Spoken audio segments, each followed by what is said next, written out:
Balik lagi, saya Krisna Adityo. Di video kali ini kita akan bahas 10 rekomendasi digital piano portable yang kiranya masih worth it untuk teman-teman gunakan 1,5 tahun hingga 2 tahun ke depan, terkhusus untuk kegiatan belajar teman-teman semua. Jadi langsung aja kita bahas ke inti videonya. Disclaimer dulu, ke-10 list ini adalah purely dari Mas Kris sendiri, dan Mas Kris juga memasukkan unsur selera ke dalamnya.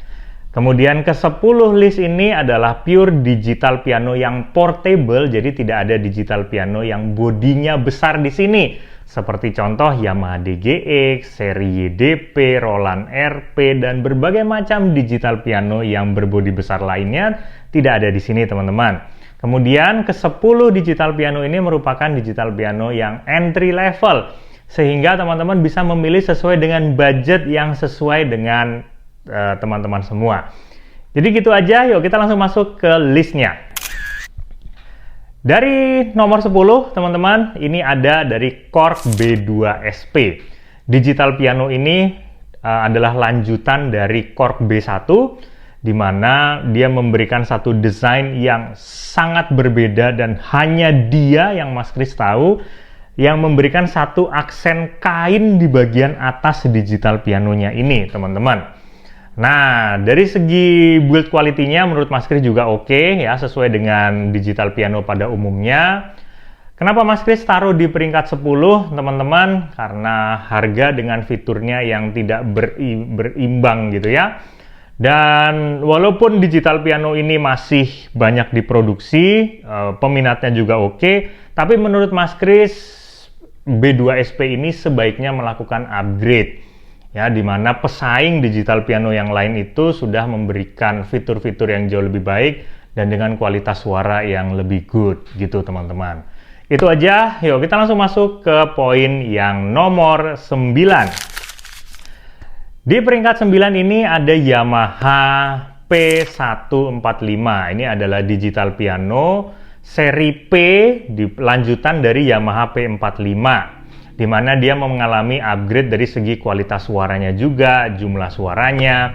Nah, kenapa Mas Kris taruh di peringkat 9? Walaupun digital piano ini budgetnya itu sebenarnya sesuai dengan harganya, fiturnya juga ya sesuai dengan harganya juga, teman-teman. Kalau kita membeli dari brand yang sudah sebesar ini, yang Mas Kris kurang suka dari sekali lagi selera ya, teman-teman. Seleranya Mas Kris nggak suka dengan desainnya. Kemudian juga walaupun dia mengalami upgrade dari segi kualitas suara, tapi suaranya nggak begitu terlalu signifikan perbaikan suaranya itu, teman-teman. Ya ada, tapi yang nggak terlalu signifikan. Itu aja. Dan kalau teman-teman mau merawat digital piano ini, rawat dengan ekstra, beli Stafford supaya daya listriknya teman-teman yang masuk ke piano itu lebih stabil. Ini berlaku juga di digital piano apapun ya, teman-teman. Gitu. Langsung masuk ke peringkat nomor 8. Nah, ini adalah digital piano yang sering Mas Kris gunakan juga, yaitu Delta DDP3. Delta DDP3 ini adalah portable digital piano dengan fiturnya yang banyak, harganya yang lebih murah dari P145, tapi kita sudah mendapatkan fitur yang sangat cocok untuk digunakan seorang pengajar terutama, nah, dan untuk belajar juga, teman-teman. Udah ada LCD-nya, dapat triple pedalnya juga, dari build quality-nya bagus juga sesuai dengan harganya, dan berbagai macam akomodasi yang untuk belajar itu tadi lengkap di sini, teman-teman. Tapi kenapa Mas Kris naruh di peringkat ke-8? Ya, karena di peringkat ke-7, 6, 5, 4, 3, 2, 1 nanti itu ya bisa dibilang ada yang pilihannya, ya ini cocoknya di sini, teman-teman, di peringkat di 8 ini. Intinya seperti itu. Dari segi brand, Delta ini sedang merangkak naik, teman-teman. Walaupun belum begitu dikenal, tapi mereka sedang berjuang untuk mengenalkan brandnya ke teman-teman semua, gitu ya. Sekarang langsung masuk ke peringkat ke-7, yaitu Nux NPK20. Ini adalah digital piano dengan segudang fitur dan budget yang bisa dibilang ya so-so lah gitu ya untuk kelas Nux ini. Dari segi desain Mas Kris suka banget, terutama yang warna merah dan warna hitam di sini. LCD-nya juga sudah berwarna. Nah, ada pengaturan equalizer yang sebenarnya tidak ada di digital piano lainnya di kelasnya. Dan ini pionir teman-teman untuk digital piano seharga itu. Kenapa Mas Kris taruh di peringkat ini? Karena kualitas suaranya yang hanya bagusnya di bagian depan-depannya aja. Ya, kalau Delta itu walaupun suaranya ada banyak, tapi dia oke, good gitu, suaranya sesuai lah dengan harganya. Nah, kalau ini di bagian depannya aja, tapi fiturnya bagus banget. Nux NPK 20 ini, ya, apa aja teman-teman cari itu ada di sini, mau untuk belajar, untuk apa gitu ya. Jadi Mas Kris cocok naruh di peringkat ini. Dan alasannya apa lagi? Dari segi touch-nya. Nah, touch-nya ini menurut Mas Kris kurang begitu berat ya teman-teman. Beda dengan Hammer ya, kurang begitu berat, tapi good lah untuk digital piano ini. Dari kualitas pedal sustain-nya yang single itu Mas Kris suka banget. Dia dari metal gitu. Bagus lah digital piano ini untuk teman-teman gunakan. Tapi Mas Kris cuman masukin di peringkat ini yaitu tadi karena dari kualitas suara dan dapat kadang fisik itu mau mencet tombol-tombolnya itu suka berat banget, mencetnya berat gitu. Kayak terlalu rigid gitu ya. Itu aja. Kemudian kita masuk ke nomor 6. Nomor 6 ini ada dari brand Alesis, yaitu Alesis Prestige Artist. Nah, kenapa Mas Kris tidak masukkan ke sini Alesis Recital Pro? Karena ini jauh lebih bagus dari Recital Pro. Alesis Prestige Artist. Ini adalah digital piano yang dia memiliki built-in speaker. Walaupun agak compact gitu, tapi dia mengarah ke atas teman-teman. Dan digital piano ini desainnya oke banget. Asik banget untuk dilihat, tidak ngebosenin teman-teman. Dari segi fitur juga cukup lengkap ya. Alesis ini, yang Prestige Artist ini. Dari segi touch ya lumayan. Enak juga. Nah, kenapa Mas Kris taruh di peringkat ini? Karena suara pianonya yang masih love or hate. Walaupun dia menggunakan 256 polifoni, teman-teman. Sekali lagi, karena suaranya. Gitu. Nah, sekarang kita masuk lagi ke peringkat kelima, yaitu ada Roland FP30X. Nah, dari peringkat ke-10, 9, 8, 7, 6. Nah, sekarang masuk ke peringkat 5, ini adalah kualitas sound piano yang terbaik.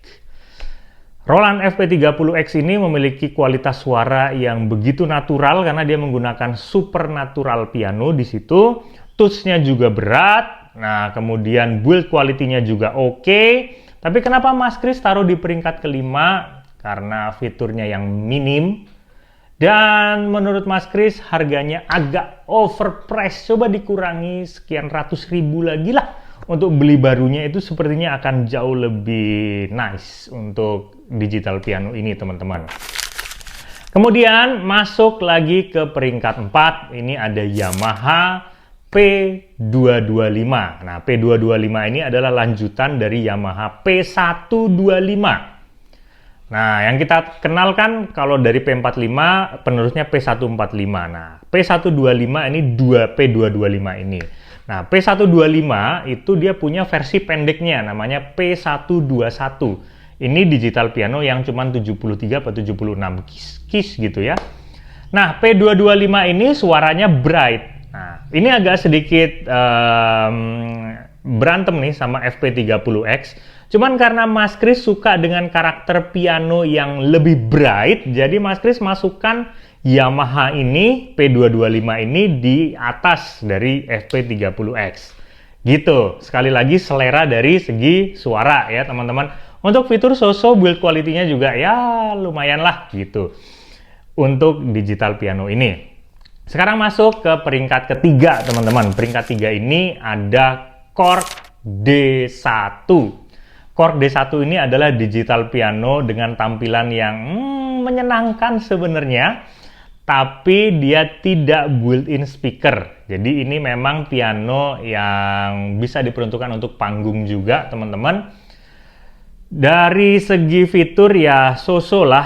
biasa-biasa saja, tapi yang Mas Kris suka adalah feel bermain pianonya, di mana touch-nya itu juga dia dibuat di Jepang, dan dia mengikuti seperti ini. Di bagian bass-nya itu dia touch-nya lebih berat, di bagian middle-nya dia lebih ringan gitu ya.